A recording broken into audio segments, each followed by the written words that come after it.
Welcome to this very special edition of the KJ Masterclass Live, the show which ensures that you profit from your time spent here with experts, either through their industry insights, information, or simply learning from them.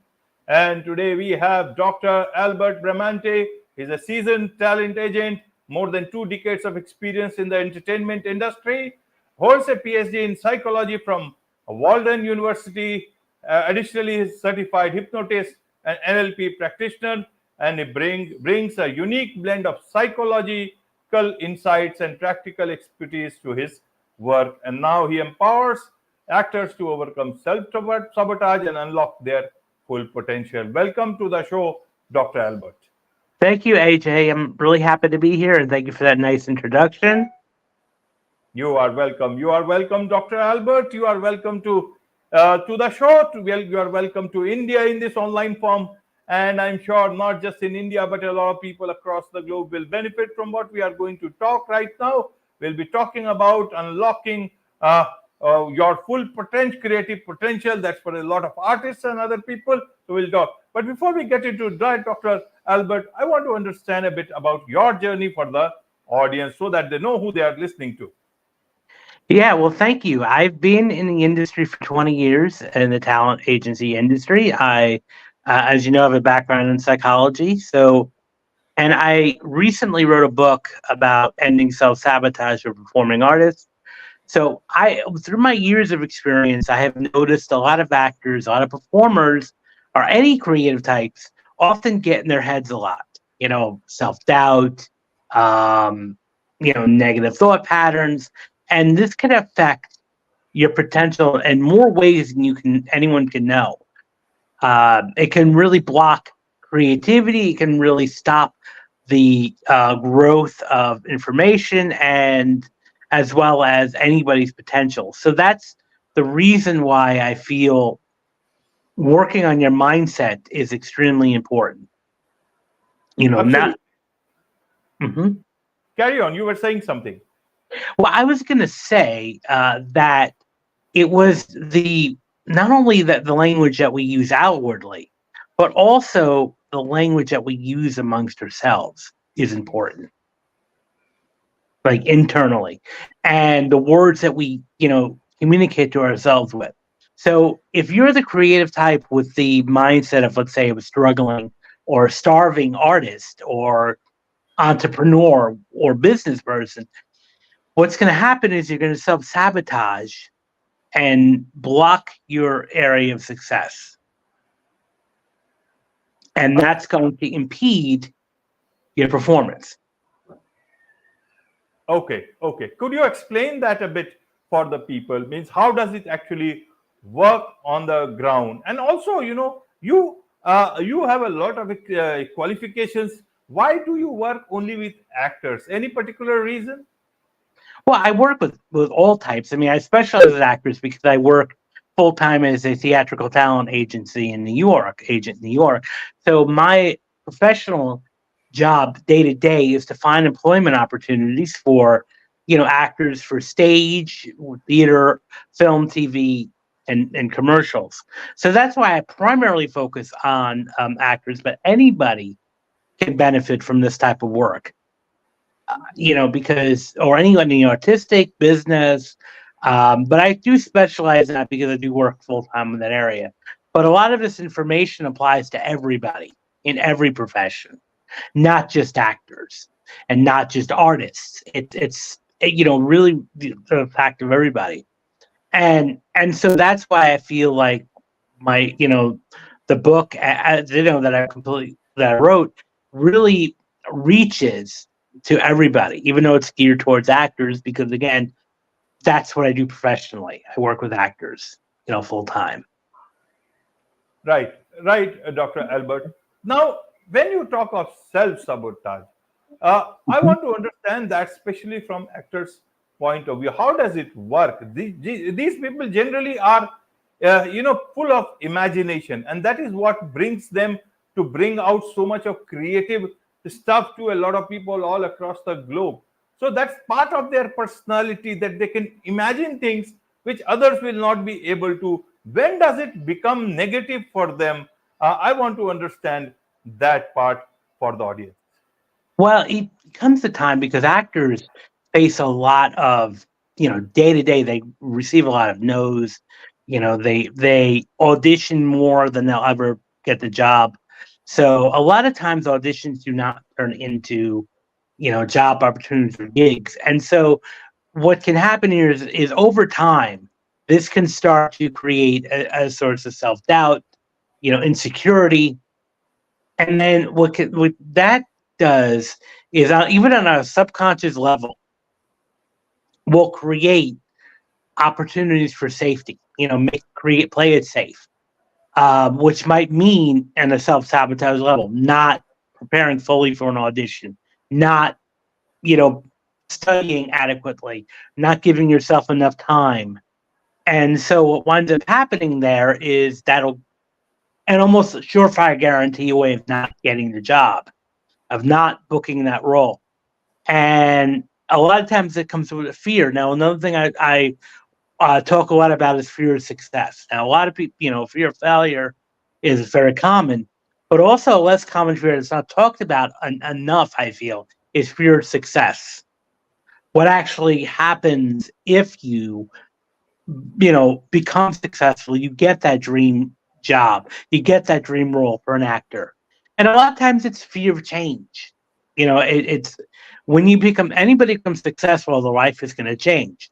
And as human beings, I feel like change is scary. It's a scary, prospect because we're rooted in comfort. And so that's a big element, is the fear of success, the fear of change. Right, right, Dr. Albert. Now, Mhm. in terms of, you say, if one chooses to be an actor, now Mhm. from the very beginning, they generally understand the pitfalls of this particular line. What are the good part of this line or not so good part of it? That there will always be, challenges in terms of, getting what work. When does it become, actually difficult for them? Because this is always there from day one. Means they will have to struggle and they will have to take a decision whether they want to be in this line. Nowadays a lot of people want to aspire to be an actor or part of this whole industry because of obvious reasons, either quick fame, or but a lot of people also do it for creative work. Everybody is there and you have to fight with them for the same sort of things that are available. So why is it becoming, when does it become a problem, when then you know from the very beginning that there are problems like this, like in any other profession Mhm. or work? Well, there's a variety of reasons when that can come in. The one thing that's constant is uncertainty in this type of work. There's no guarantee. It's not a 9 to 5 job. It's not like for most jobs at the end of the week you're going to get a paycheck. There's no uncertainty that each day is different. And I think a lot of times when there's a lot of no's, when they don't get that job or they don't, and then they get a lot of family pressure, because a lot of times they may get family pressure from either their immediate family, their significant others. Like, again, the myth is try to find a real job, is sometimes they'll often hear that message, and I kind of use air quotes when it comes to getting a real job, because that's often a lot of times creative, and actors, creative people and actors, especially years, get a real job. And so I think a lot of that beats away time after time. And then, of course, there's financial pressures that build up. And, and then, of course, existentially, one starts to, maybe a couple of years of doing this, realizing, what am I doing with my life? And so a lot of these things can creep up. Now, the good thing, on the flip side, you know, a lot of artists and actors get inspired by telling stories, by creating something from the ground up, whether it's a character, whether it's a play, or whether it's a film. The art of being a creator is ingrained in their blood. So that gives them a lot of joy and fulfillment. Right, right, Dr. Albert. Now let's understand the solutions through your book, Rise Above the Script, if I understand that's the name. Yeah. So, how have you, tell us a bit more about your book? who is this your book for, and what have you dealt with in this book? Well, this book is for, really, again, geared towards performers because, again, it is dealing with confronting self-doubt and overcoming self-sabotage. But it's also geared towards anybody, to all types.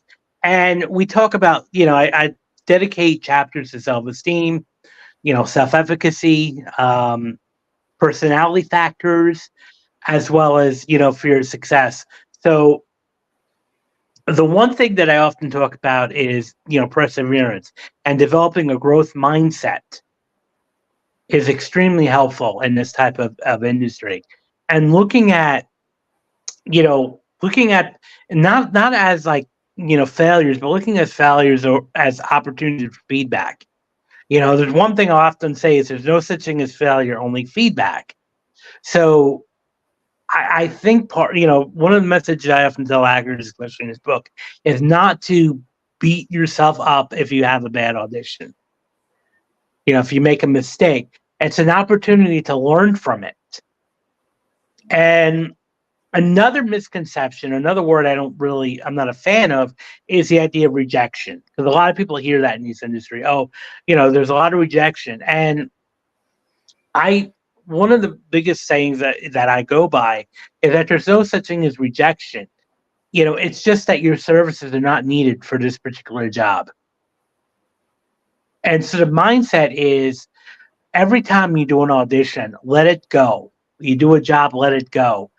The opportunity should be your next thought process should be, okay, what do I do to secure the next audition? What do I do to secure the next job? And then you just do that every time. Also keep a record of all your successes.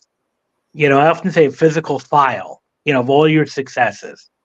In the book, I call it the happy file, in which you document on a written thing, not preferably not online, but actually a physical journal or notebook of every success you have, whether it's a callback or whether it's a booking or a positive critique from an audience member or from an acting teacher, and document that. And every time you're having that self-doubt creep in, pull out that file, pull out that journal, pull out that notebook of all of that, the information and accolades that you received, and remember why you're doing this. You're here to tell stories and inspire change, because that's ideally the end of the day.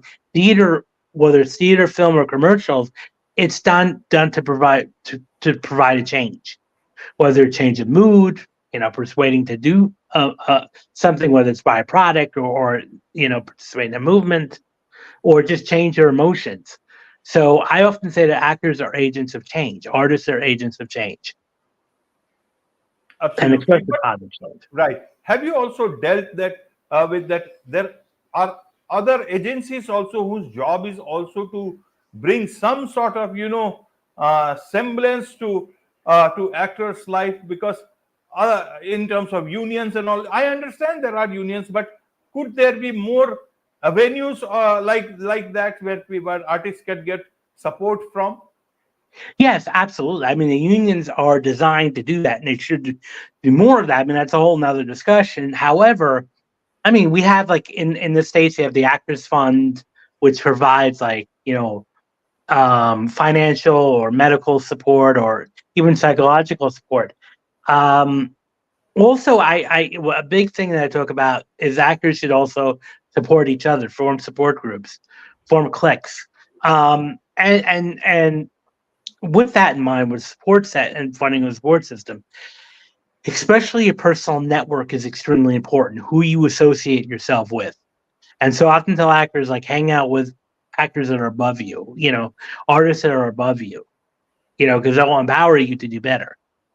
Research has found that whoever and in any profession or any walk of life, who we surround ourselves with is going to really dictate how our success will be. Right. Right, Dr. Albert. Now, in terms of, fear of failure, why Mhm. does it creep in always? Because it's always a team job, a team sort of a work whenever there is anything creative.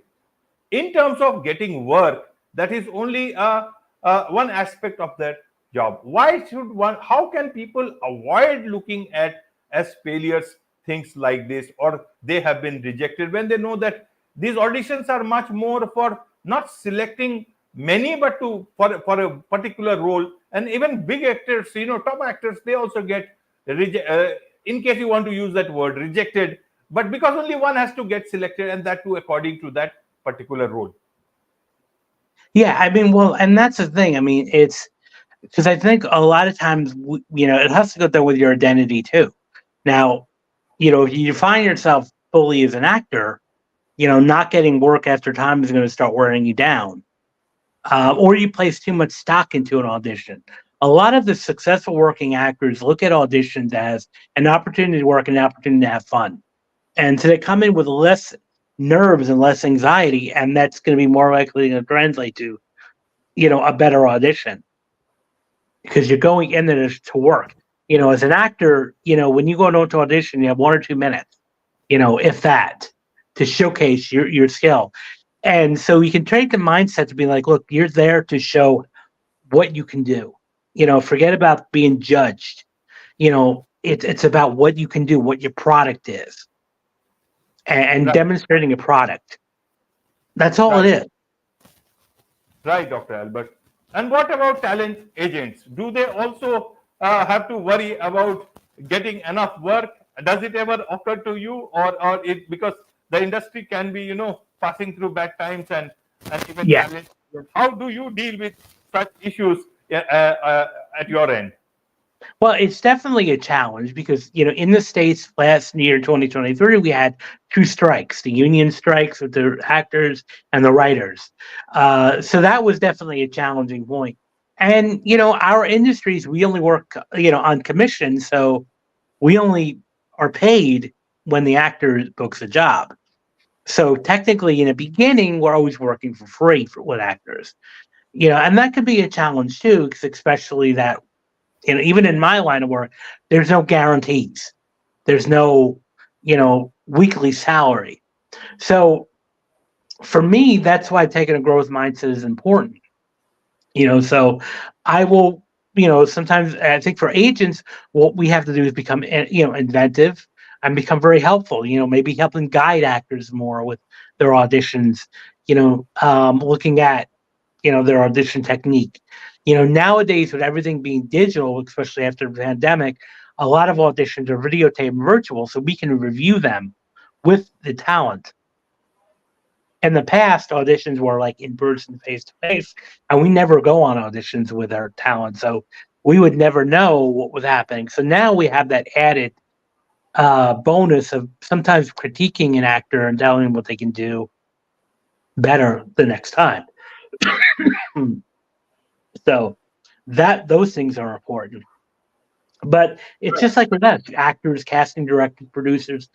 This is not a 9 to 5 industry. This is not a guarantee, and so it can be a challenge. But I often say, remember why we do this. I love what I do. I love every day is exciting for me. What can happen?